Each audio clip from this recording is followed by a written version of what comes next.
Radhe Radhe students. चलो हम अपना टॉपिक कंटिन्यू करते हैं।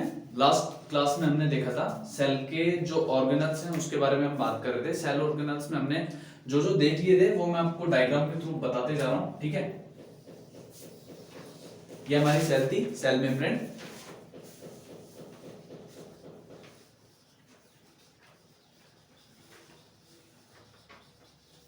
सेल मेम्ब्रेन थी, ठीक है। सेल मेम्ब्रेन के अंदर जब हम बात कर रहे थे तो इसके अंदर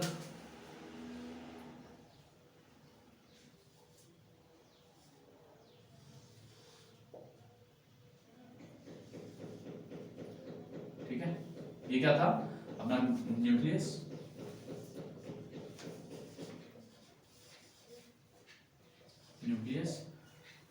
एंडोप्लाज्मिक रेटिकुलम, ये मैंने आपको समझा दी थी सारी चीज। सेल मेम्ब्रेन कैसे बनी हुई थी, प्रोटीन और लिपिड से। उसका सिंथेसिस कौन करता है, एंडोप्लाज्मिक रेटिकुलम। ट्रांसपोर्ट का काम कौन करता है, एंडोप्लाज्मिक रेटिकुलम। ये मैंने लास्ट क्लास में बता दिया था।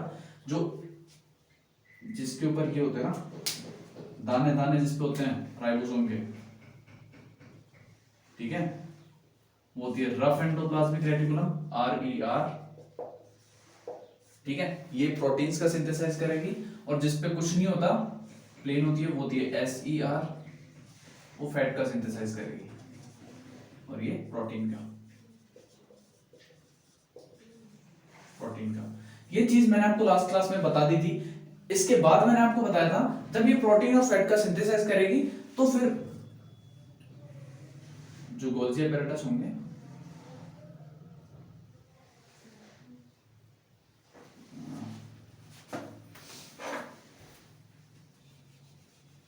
गोल्जी एपेरेटस होंगे, उनका क्या काम होगा, यहां बना देता हूं।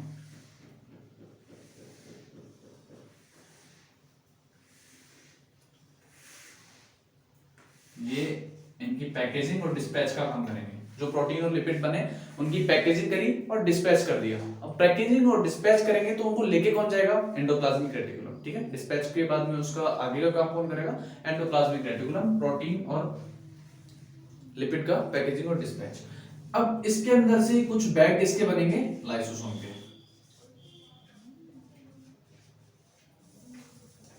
ठीक है। लाइसोसोम क्या है, suicidal bag of our body या फिर our cell, suicidal bag of cell, ठीक है। सुसाइडल बैग ऑफ सेल कौन हो गया, लाइसोसोम। क्यों, इसके अंदर डाइजेस्टिव एंजाइम होता है। जब ये खुद फट जाता है तो पूरी सेल को ही खत्म कर देता है। ये डाइजेस्टिव एंजाइम होते किसके लिए, जो भी टॉक्सिक जो भी होते हैं ना, जो भी टॉक्सिक होते हैं या फिर हार्मफुल जो भी बैक्टीरिया होते हैं हमारी सेल के लिए, उनको डाइजेस्ट करने का ही काम करता है, ठीक है। यहां तक की चीज मैंने समझा चुका था, मैं आपको सिर्फ रिकॉल करवा रहा हूं जिससे चीजें आपके मेमोरी में बनी रहे, ठीक है। सेल पूरी समझा रहा हूं। सेल मेम्ब्रेन हो गई, प्रोटीन लिपिड से बनी, एंडोप्लाज्मिक रेटिकुलम हो गई, उसके बाद में गोल्जी एपेरेटस हो गया, गोल्जी एपेरेटस के बाद में लाइसोसोम हो गया, ठीक है, गोल्जी एपेरेटस,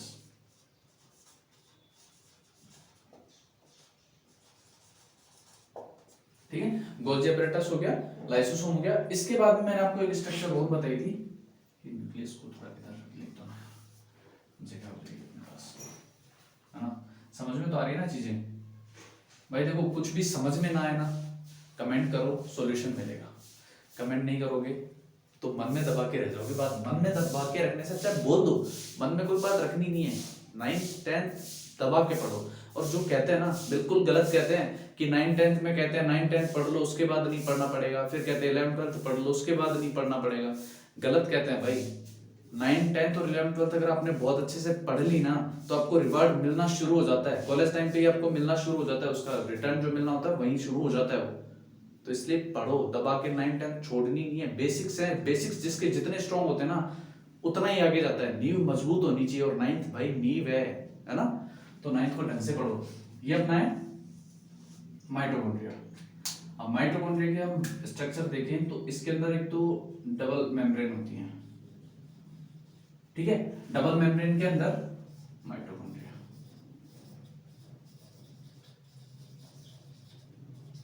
ठीक है। डबल मेम्ब्रेन होती है।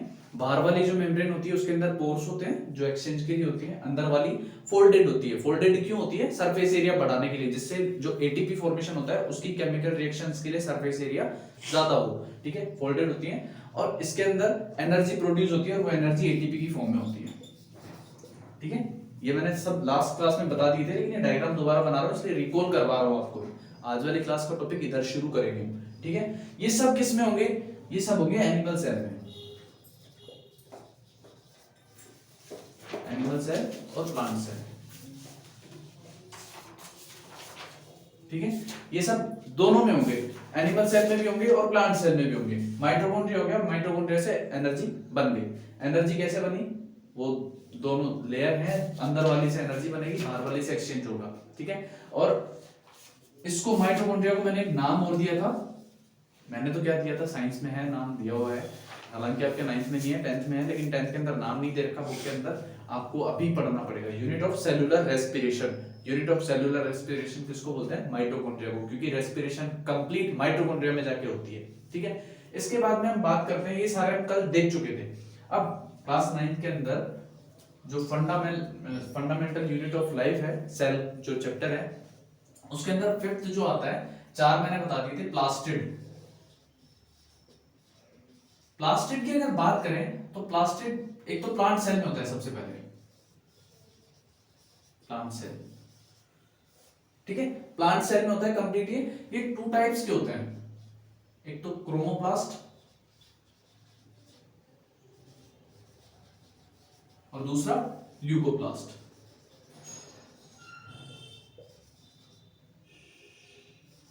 ल्यूकोप्लास्ट, अब देखो क्रोमोप्लास्ट और ल्यूकोप्लास्ट में ये दोनों का अलग अलग काम होता है। ये तो होता है कलर्स के लिए, कलरफुल होता है, ठीक है। जो भी प्लांट के अंदर जो भी कलर्स होते हैं ना, वो किसकी वजह से होते हैं, क्रोमोप्लास्ट की वजह से। जो प्लास्टिड, कौन सा प्लास्टिड, क्रोमोप्लास्ट की वजह से। जितने भी कलर होते हैं वो सारे इसकी वजह से होते हैं। और ल्यूकोप्लास्ट क्या होता है, ये कलरलेस होता है,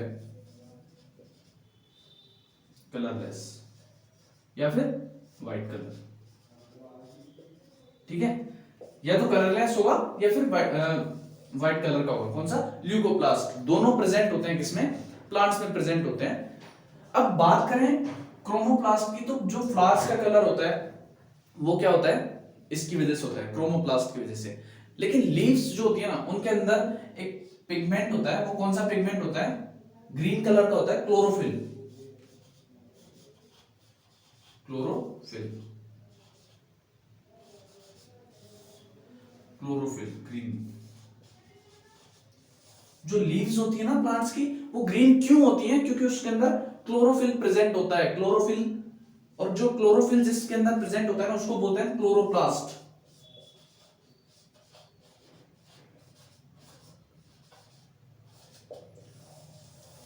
तो भाई ये बात ध्यान रखना, कभी भी क्लोरोप्लास्ट अलग से नहीं पढ़ेंगे हम, तीसरा टाइप नहीं पढ़ेंगे। प्लास्टिड का तीसरा टाइप नहीं होता क्लोरोप्लास्ट, एनसीईआरटी में क्लियर लिखा हुआ है 2 टाइप्स के ही होते हैं, एक तो क्रोमोप्लास्ट, एक ल्यूकोप्लास्ट। क्रोमोप्लास्ट का पार्ट है क्लोरोप्लास्ट, ठीक है। जो ग्रीन कलर का पिगमेंट जिसके अंदर क्लोरोफिल प्रेजेंट होता है, ये क्लोरोफिल क्या करता है, ये क्लोरोफिल फोटोसिंथेसिस में हेल्प करता है।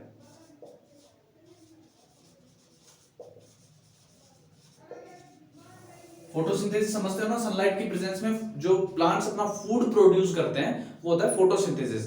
और फोटोसिंथेसिस में हेल्प कौन करता है, ये क्लोरोप्लास्ट। क्लोरोफिल जो होता है ये सनलाइट को एब्जॉर्ब करता है, सनलाइट को एब्जॉर्ब करके CO2 और H2 की प्रेजेंस में ग्लूकोज फॉर्म करता है, स्टार्च फॉर्म करता है, जो प्लांट्स के अंदर स्टोर होता है, जो प्लांट्स का खाना होता है, वो कौन बनाता है, chlorophyll, sorry chloroplast. Okay, chloroplast समझ में आ गया।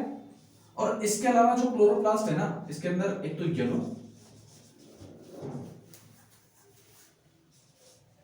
एंड ऑरेंज,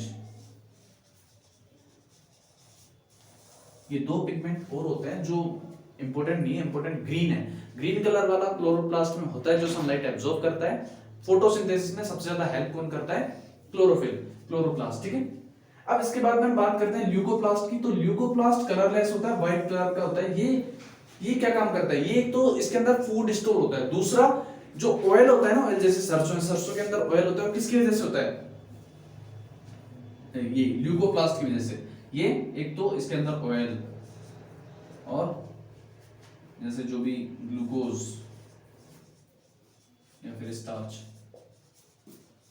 जो प्लांट्स में स्टोर होता है, ठीक है, ये किस में प्रेजेंट होते हैं, ये सब ल्यूकोप्लास्ट में होते हैं, ठीक है। क्लोरोप्लास्ट समझ गए, क्लोरोप्लास्ट में क्लोरोप्लास्ट के अंदर अपना फूड सिंथेसिस का, फोटोसिंथेसिस का काम होगा, ठीक है। क्रोमोप्लास्ट में सारे जितने डिफरेंट डिफरेंट कलर्स होते हैं, जितने भी फ्लावर्स में कलर होते हैं, वो सब किसकी वजह से आते हैं? क्रोमोप्लास्ट की वजह से। और ल्यूकोप्लास्ट में जो ऑयल होता है, वो ऑयल किसकी वजह से होता है? ल्यूकोप्लास्ट की वजह से। कलरलेस होता है, कोई कलर नहीं होता, व्हाइट कलर या फिर हो सकता है, ठीक है। व्हाइट कलर को भी हम ऐसे प्लांट्स में कलरलेस काउंट करते हैं, ठीक है। प्लास्टिड समझ में आ गया होगा, प्लांट सेल में प्रेजेंट होता है, ठीक है। Is that clear?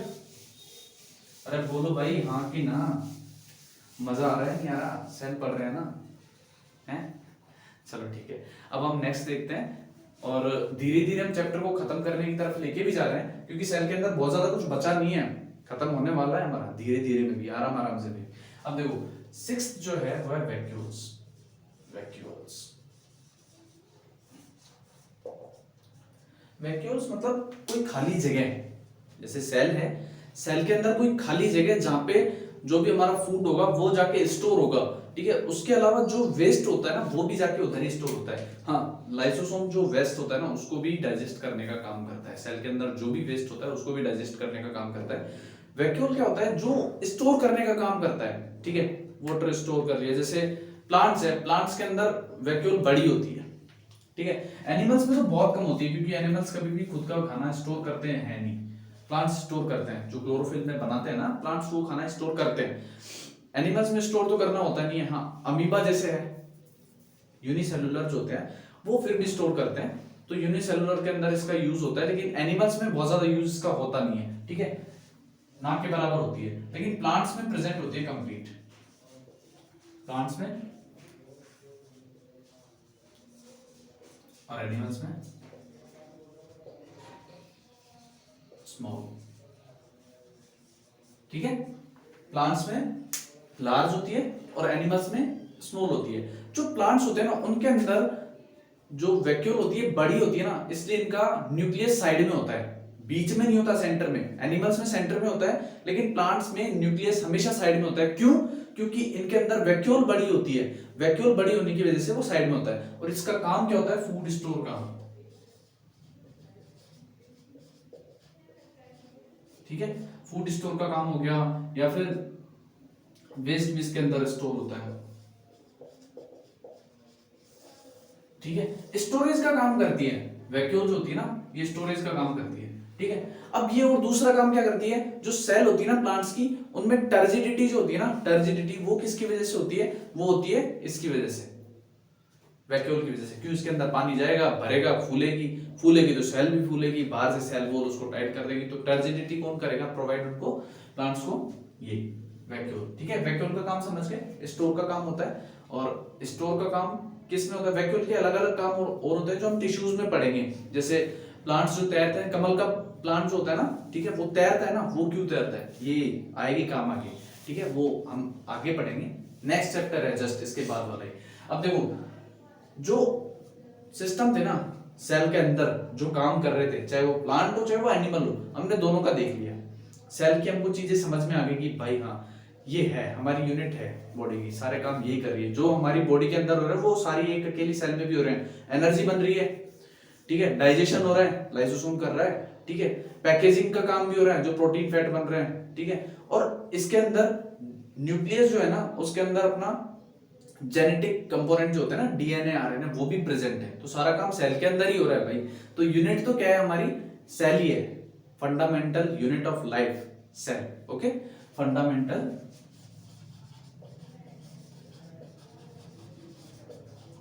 Unit of life क्या है? चैप्टर का नाम है क्या है? सेल।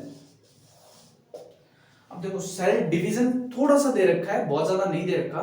सेल डिवीजन और न्यूक्लियस, दो चीजें बच रही हैं, दो चीजें ज्यादा नहीं है, दोनों चीजें नेक्स्ट क्लास में हम ले लेंगे। एक क्लास में ज्यादा बर्डन नहीं पढ़ाऊंगा आपके ऊपर, टेंशन मत लो। नेक्स्ट क्लास के अंदर सेल डिवीजन भी ले लेंगे और न्यूक्लियस भी ले लेंगे। आप तब तक के लिए इन सबको कवर करके चलो, ये सारे जो चीजें मैं पढ़ा रहा हूँ उनको रिवाइज करते हुए चलो, ठीक है। कोई भी चीज छोड़ना मत, कोई भी डाउट मत रखना दिमाग में। मैंने अभी तक सारी चीजें कोशिश करी है आपके सामने क्लियर करने की, इजी करने की। Thank you so much. मिलते हैं नेक्स्ट क्लास में नेक्स्ट टॉपिक के साथ।